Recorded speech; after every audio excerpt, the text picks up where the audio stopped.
இன்னைக்கும் நம்ம பயன்படுத்தும் சில உணவுப் பொருட்கள் எதிலிருந்து தயாரிக்கிறாங்கன்னு தெரியாமலே நம்ம இன்னைக்கு பயன்படுத்திட்டு வரோம். உதாரணத்துக்கு சொல்ல போனோம் அப்படின்னா ஜவ்வரிசி, மைதா மாவு, மீல் மேக்கர், ரவை அப்படின்னு ஒண்ணா சொல்லிக்கிட்டே போலாம். அந்த வகையில இன்னைக்கு நம்ம மீல் மேக்கர் எதிலிருந்து தயாரிக்கிறாங்க, அதில் உள்ள நன்மைகள் என்ன, தீமைகள் என்ன, அதில் என்னென்ன ஊட்டச்சத்துக்கள் இருக்கு, யாரெல்லாம் சாப்பிடலாம், யாரெல்லாம் சாப்பிடக்கூடாது அப்படின்னு சொல்லிட்டு தான் பார்க்க போறோம். இப்போ வாங்க ஒன்னொன்னா பார்க்கலாம். Welcome to Jos Tamil health and beauty. Meal maker என்பது சோயாபீன் சொல்லக்கூடிய ஒரு தானியத்திலிருந்து தயாரிக்கக்கூடிய உணவுப் பொருள் தான். இந்த சோயாபீன்ஸ்ல இருந்து நிறைய உணவுப் பொருட்கள் தயாரிக்கிறாங்க. Soybeans powder, soya sauce, soya எண்ணெய், சோயா பால் அப்படின்னு சொல்லிக்கிட்டே போகலாம்.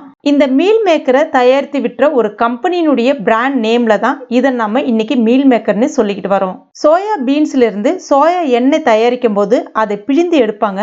அதுல இருந்து கிடைக்கக்கூடிய அந்த சக்கை தான் மீல் மேக்கர்னு சொல்றாங்க. அது பாக்குறதுக்கு இறைச்சி துண்டு மாதிரி இருக்கணும் அப்படின்றதுக்காக சின்ன சின்ன துண்டுகளா கட் பண்ணி பேக்கெட்ல அடைச்சி அதை மீல் மேக்கர்ன்ற பேர்ல விற்க ஆரம்பிச்சாங்க.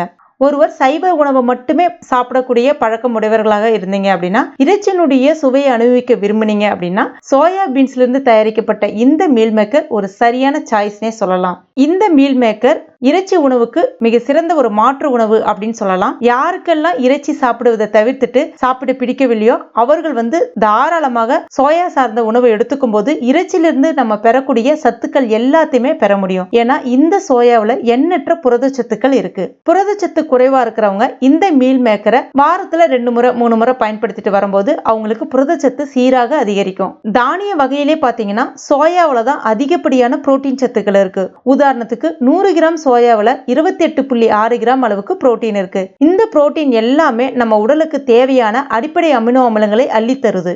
மாமிச புரோட்டீனுக்கு இணையாக வரக்கூடிய ஒரே சைவ புரோட்டீன் எதுன்னு கேட்டீங்கன்னா இந்த சோயாபீன்ஸ் தான். அப்படி இருந்தாலும் ஆனா சோயாபீன்ஸ்ல கொழுப்பு ரொம்ப ரொம்ப குறைவுனே சொல்லலாம். உதாரணத்துக்கு 100 கிராம் சோயாவில் 20 கிராம் கொழுப்பு தான் இருக்கு. எனவே சோயாவில் கார்போஹைட்ரேட் ரொம்ப ரொம்ப கம்மி. சோயாவில் அதிகப்படியான நார்ச்சத்துக்கள் இருக்கு. இது நம்முடைய தளர்ந்த சோர்வடைந்த இருதயத்துக்கு சோயா ரொம்பவே நல்லது செய்யும். சோயா எலும்புகளுக்கும் பற்களுக்கும் நல்ல ஒரு பாதுகாப்பை அள்ளி தரும். இதுல அதிகப்படியான இரும்பு சத்துக்கள் ரத்தத்தையும் ஆரோக்கியமாக வைத்திருக்க உதவுது. எவ்வளவுதான் நன்மைகள் தந்தாலும் அளவுக்கு அதிகமா அதை எடுத்துக்கும் போது அதில் நமக்கு சில உடல்நல பாதிப்புகளும் ஏற்பட ஆரம்பிக்கும். நான் ஏற்கனவே சொன்ன மாதிரி இந்த மீல் மேக்கர் சோயா பீன்ஸ்ல இருந்து தான் தயாரிக்கிறாங்க. சோயா பீன்ஸ் ஒரு பருப்பு குடும்பத்தை சார்ந்ததுன்றதுனால உங்களுக்கு பருப்பு சார்ந்த உணவுப் பொருட்கள் அலர்ஜி ஒத்துக்காது அப்படின்னா நீங்க அடிக்கடி மீல் மேக்கர் சாப்பிடுவதை தவிர்க்கிறது நல்லது.